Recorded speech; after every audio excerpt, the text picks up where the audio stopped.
Join us in this video where we take you through the time that you take your booking, planning for your event, the preparation for your event, all the way through to the event itself.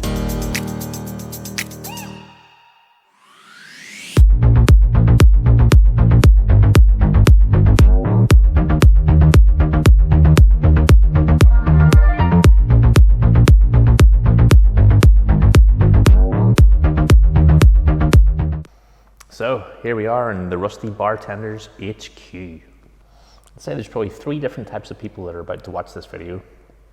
First one, people that love bar work and cocktails. Secondly, you own a mobile bar. Or thirdly, you're going to own a mobile bar. Either way, there's going to be something in this video for you.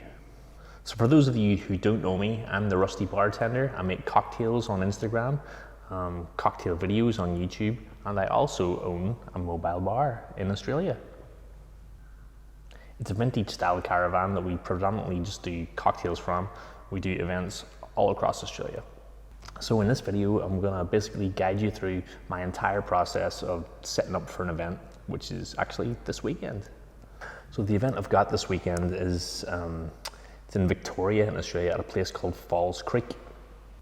And for the people watching across the world, yes, it does snow here in Australia, and it's something I only found out when I moved to Australia. But it's summertime here still, and there'll be no snow, but I'm hoping for clear skies this weekend. So a bit of a backstory to this event. About last October 2023, I just hopped on the internet and Googled what all the local festivals and major events were in my area. And obviously Falls Creek popped up, but so did a heap of other events. So what I did was I contacted every event by email and just said basically, did you need a cocktail van at your event? So I've actually made another video where I do a deep dive on how to get more bookings for your mobile bars. I'll put the link for that video in the description below.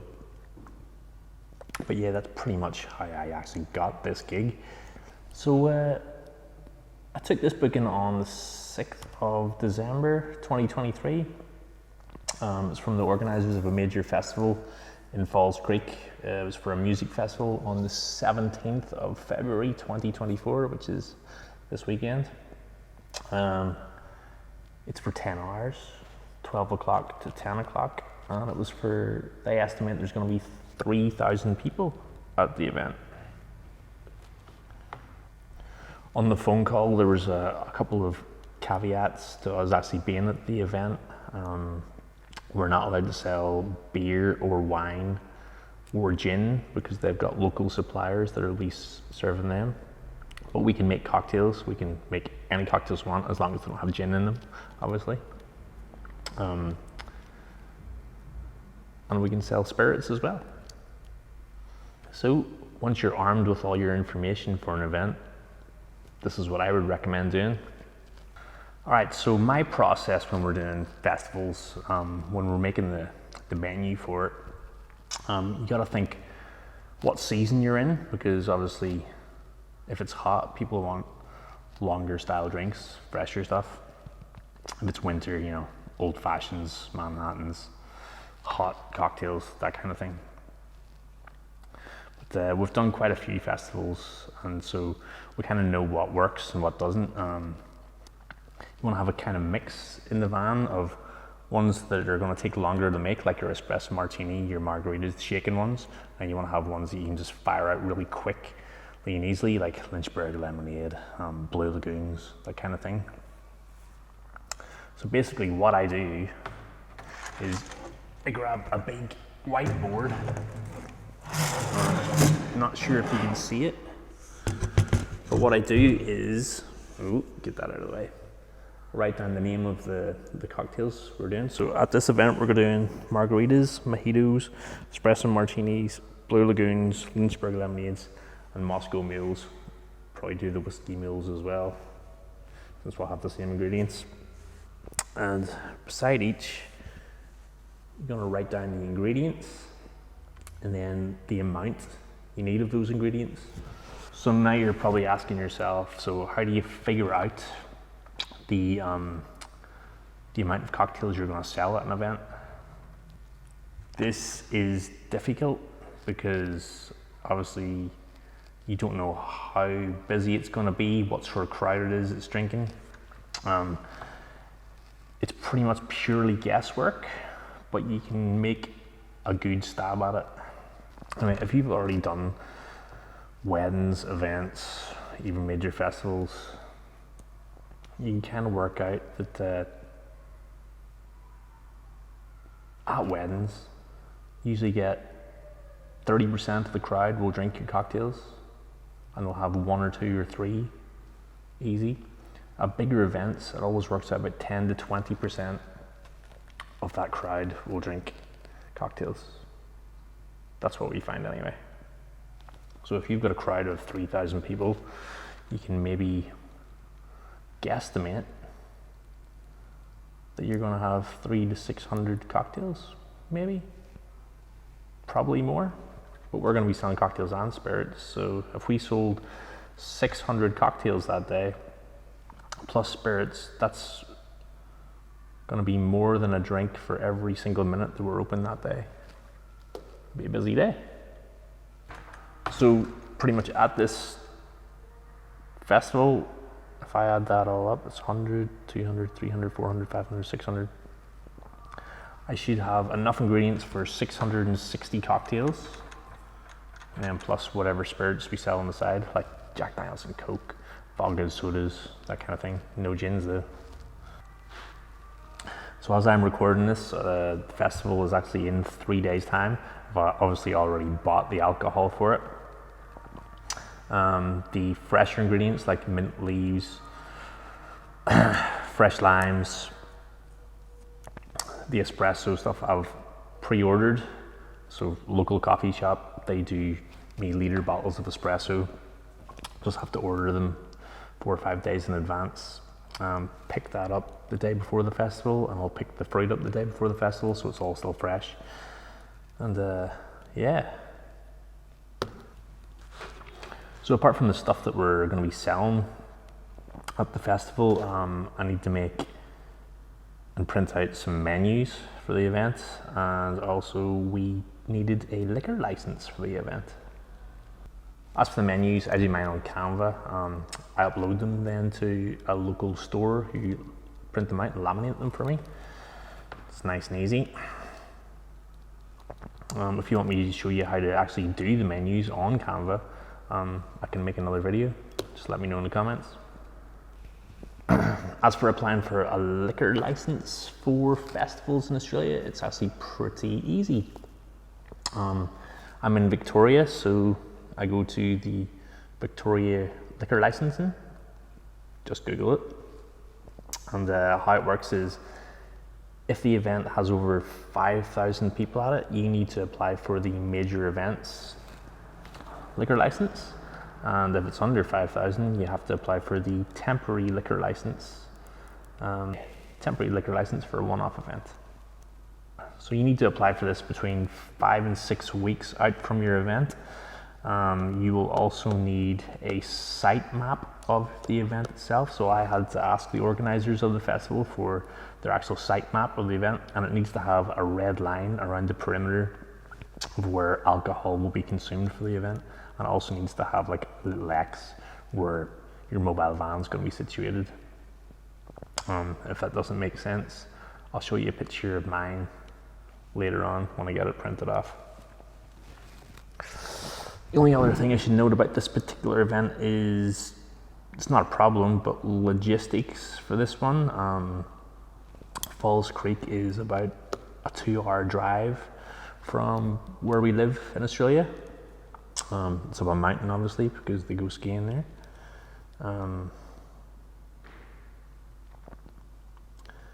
But yeah, always, when you're taking a booking, always factor in the extra costs it's going to cost you for actually getting there or whatever, just so you know if it's going to be worthwhile to actually go to one of these events. But this is going to be a festival, it's going to be busy, we're going to make our money back. Had to actually book a hotel for the staff to stay the night when we go here, because the van actually has to be set up the day before of the actual festival. So it'll be like a mini holiday. All right, let's just go cut to the van. I'll give you a tour of the van and then we'll start setting up. All right, welcome folks. This is the inside of my van. Here's the quick tour. So this is a 12-foot Spitfire Caravan, as it's known. This is the inside. Need to give that window a good wash and wipe. It's pretty spacious. In feet, works out 6 meters long by 3 meters wide. Okay, so here we go. We've got 3 decent sized sinks. Usually we've got 1 sink for just dumping stuff in, 1 sink for obviously washing your cocktail shakers and stuff in, and the other one multi-purpose. But tap is connected to a hot water system, and the water is in, you put the water in these jugs, and I've got the water pump that pumps it through the hot water system. And the hot water comes out of that tap. Which is pretty nifty. This large space underneath the bench, we usually keep another fridge in here. I've got 1 fridge at the back at the minute. But yeah, we usually keep another fridge here. But for big festivals and events, I like to keep a lot of soft drinks and our mixers stored here. This little contraption is where our ice well sits. This is deceptive by the size because it can actually hold 3 bags of ice. 3 5-liter bags of ice, so it can hold 15 liters of ice cubes in there. And it drains, oh, I don't know if you can see that. There's a hole here where it drains. Don't know if the camera can see where I'm pointing. And we just use a big black tub to carry the water, which can also double up as extra storage as well. We've got more space underneath the bench. And this is usually where I keep my spirits for the event or anything else that's needed. That's my rusty bartender neon sign getting stored there at the minute. And this is another fridge, obviously. Yeah. Yeah, so before we do any big events, I like to just come and give the van a really, really good clear out. And we get literally everything out of the van. And then just to start again. I'll show you what we do keeping the van all the time though.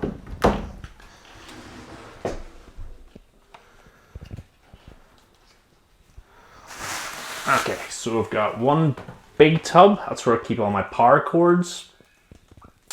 We've got 1 tub full of straws. There's thousands of straws in there. I'm not going to show you what that looks like, obviously.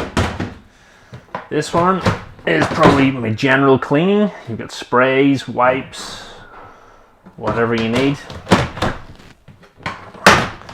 And here we've got fairy lights. We've got more cleaning equipment. We've got a fire extinguisher, first aid kit.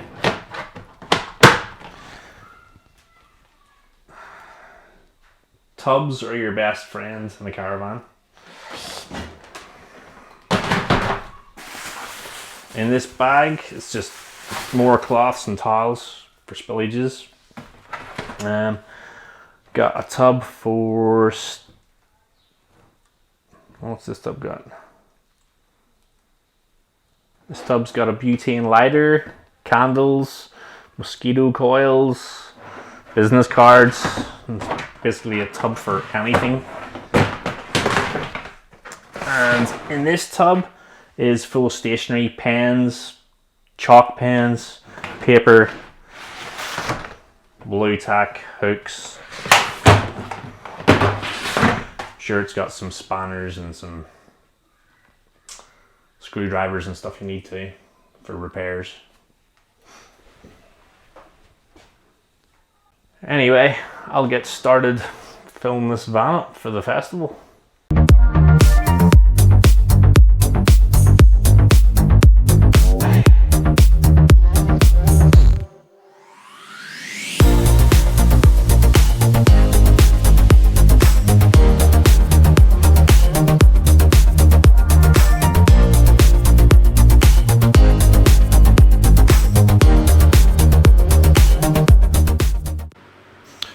Well guys, we're nearly all packed. I'll just give you a quick show of what we've actually packed away. Alright, so we've got all our soft drinks, mixers. There's quite a bit there, as you can see. And underneath our ice well, we've got even more mixers. And at the back here, we've got even more mixers, and then lots of spirits. Lots and lots and lots of spirits. Along with all your consumables, obviously, you're going to want to pack your cocktail equipment. Cocktail shakers, jiggers, bar spoons, juicers, knives, cutting boards. You want to bring 2 of everything at least. If you're doing like 5 or 6 shaking cocktails, you're going to need maybe 10, 12 shakers too. Towels, lots of towels and cloths. You just never know when spillages happen too. For those of you with a keen eye, you've probably noticed I haven't packed any glassware. That's because for this festival coming up, they use something called the Better Cup system. It's pretty much everybody at the festival gets their own cup, which can be replaced whenever they go to any of the drink vendors. And it gets filled with obviously the drink that they purchase. Once they're done, it goes to a washing station, and then they go back to whatever vendor it is and collect a new cup. It's a pretty good system, and we don't have to buy any cups or sell any cups, so it works out good for us. If you remember earlier on in the video, I was talking about the liquor license and red line plan. This is what it looks like. So this is a site plan of the area we're going to be serving in, and there's the red line that goes around it. Pretty cool, eh? It's actually upside down. There we go. It's the right way around now. And we are going to be parked down the bottom here somewhere. Pretty cool. It's a beautiful day today here in Australia. It's the day before the festival, and I'm here with my little partner. And we're going to be doing our quick shop. Let's go get some stuff.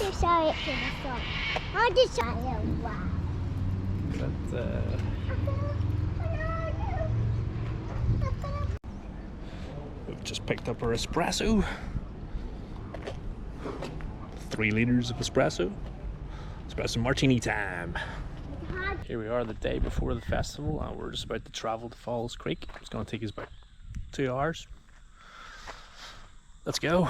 Let's get this started.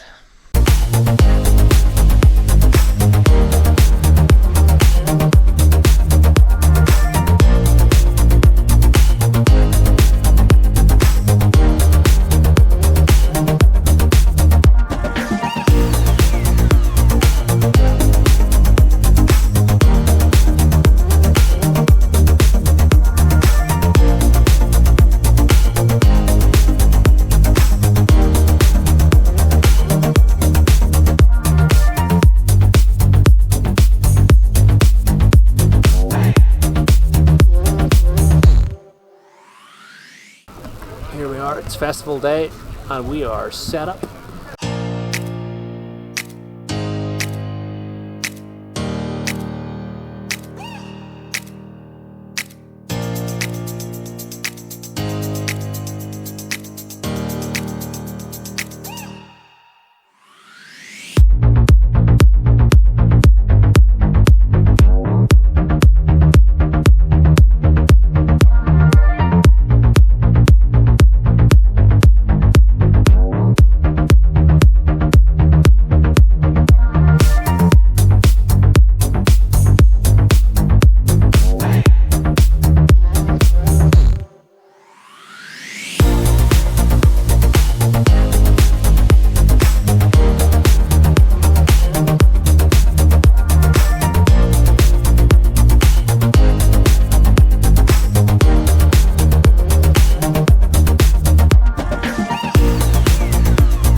So here we are, the day after the festival. We're all packed up, ready to go. Yesterday, I forgot to mention that we actually keep ice for our events. I'll show you. And these little cool chests. We've got maybe, they're expandable, and they can hold 2 bags of ice. It's 2 5 liters bags of ice. And then we've got about 12 of those chests, and then we put them into this cool room. That keeps the ice cool. Kept it cool for 12 hours yesterday, so that's what we do. All right, it's been about a week since the event itself now. Were my guesses right for the amount of cocktails we're gonna do? I'm gonna let you know right now. So, the night before the festival actually took place, the main headline act of that music festival pulled out of the event. On the event day itself, they reckon there was 1,000 less people turned up than in previous years. So I think there was just over 2,000 people at the event. And we ended up doing 450 plus cocktails that day, which isn't bad. But we also sold spirits on the side as well, which really boosted the numbers. So all in all, it was a pretty good weekend.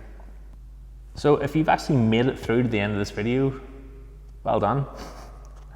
If you'd like to see more of this type of video, just let me know in the comments below. Otherwise, give us a subscribe and follow. If anybody has any other questions or videos they would like me to do, just let me know. All right, catch you all in the next one. Cheers.